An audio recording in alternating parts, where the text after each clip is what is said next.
Never. So, all right, I'm going to hop in here because I have a lot of thoughts. I'm very angry, and I'm going to try to focus this and hit all these points. So, the thing I want to say up front, right, is that covering this story, right, covering the crisis on the railroads, as Mel and I have done at The Real News over the past year, has been a truly gross object lesson in the role that corporate media play in laundering corporate malfeasance and, in fact, helping to facilitate ongoing corporate plunder. As the clip that we just played that's like a perfect example of it. But I do want to just note one more kind of preamble here, like Mel was saying, because this undergirds everything. Because what are we talking about here? Like, the coverage that Mel and I have been doing all year is primarily long, extended interviews with workers, trying to kind of like build the narrative about this crisis from the grassroots up, from the voices of the people who are actually making the railroads run. That's not a very sexy thing to do. It's been ignored by most other media outlets. And then when people started taking an interest in it, a lot of those mainstream media outlets started basically piggybacking off of our reporting, finding contacts through our reporting, taking arguments through our reporting, and never citing us at all, right? But what we hope we have offered people is a living archive of the voices of the folks who are being run into the ground by corporate greed on the freight railroad system. We are talking about a beleaguered workforce that has been slashed dramatically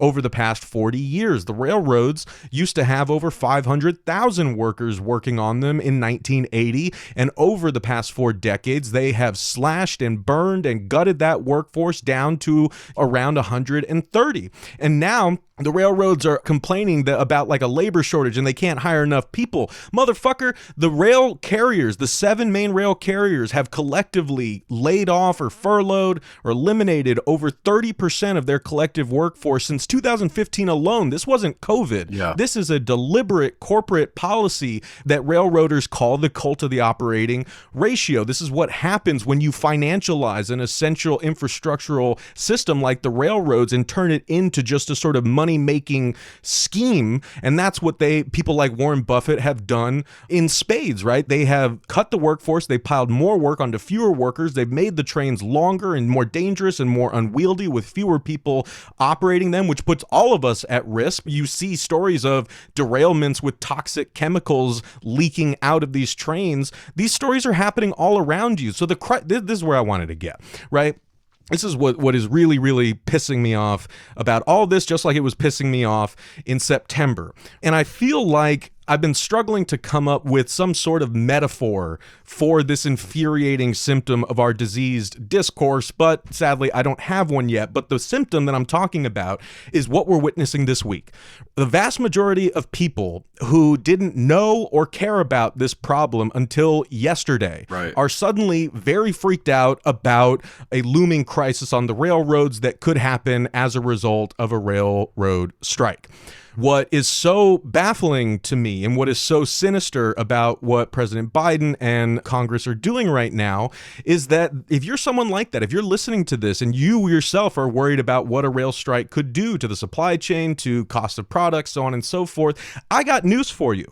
The Biden administration just rubber stamped the plan of the very people who have already been destroying the supply chain, and you are already paying for what they have done to the supply chain. The crisis is already here. It has been here. Just talk to anyone working on the railroads. We are, as I said, the staff on the railroads, the people who actually make this happen, have been just getting cut left and right for years, which means that you pile more work onto fewer workers, which also means that you don't have reserve workers to pick up, shifts if you need to mark off and take a day off. That is why you have companies like BNSF Railway or Union Pacific instituting these draconian attendance policies that essentially make it impossible for workers to take a day off without getting so severely penalized or even fired. So they go to work sick, they'll have COVID, they still go into work, their kid may be sick, they still go into work because they are so severely penalized. But that is the system that these railroads have had to create to essentially chain railroad workers to their workstations because they don't have any more reserve workers to pick up the slack. They've they've cut them all, right? So this is a manufactured problem on the side of the rail carriers, and yet we never talk about that. We never talk about the fact that because of these policies that have, not only just dramatically slashed the workforce, but at the same time, these rail carriers, have been, like, the quality of service has been going down. They've been jacking up prices on shippers because a lot of shippers have to use rail and no one's out here building new rail lines. So again, you have like a mousetrap business where you can just like kind of charge as much as you want because people don't have nowhere else to go. And those higher costs get pushed onto you, the consumer. And so and all the while, these corporations that run the railroads are raking in record profits. We're talking billions and billions of dollars that they are bragging about on earnings calls every goddamn quarter. And yet we're looking around and talking about a crisis that could happen if railroad workers strike. And everyone, including on CNN, keeps citing this fucking, it could cost $2 billion a day, up to $2 billion a day. Listen, mira, I don't want to hear one more fucking pundit cite that, figure, unless they can even muster a guess at how much the rail carriers have cost the U.S. economy by gutting their workforce and running the remaining workers into the ground, by investing billions and billions of dollars more in stock buybacks and shareholder giveaways instead of rail maintenance, and which means that you have more dangerous railroads, more derailments, so on and so forth, that they have caused by jacking up the prices on shippers, which are passed on to consumers, yada, yada, yada. So you are already paying for a crisis that is already here, and yet the greatest trick I think that that the rail carriers ever pulled is convincing the entire corporate media ecosystem that they're somehow not involved in this. And you can see that in all the coverage. This is the last thing I'll say, then I promise I'll shut up. Because even in September you saw this, and you saw it now, right? It's even in that clip, there was one mention of a lockout. Everything else was rail strike, rail strike, rail strike. What is a rail strike going to do? Same thing in September.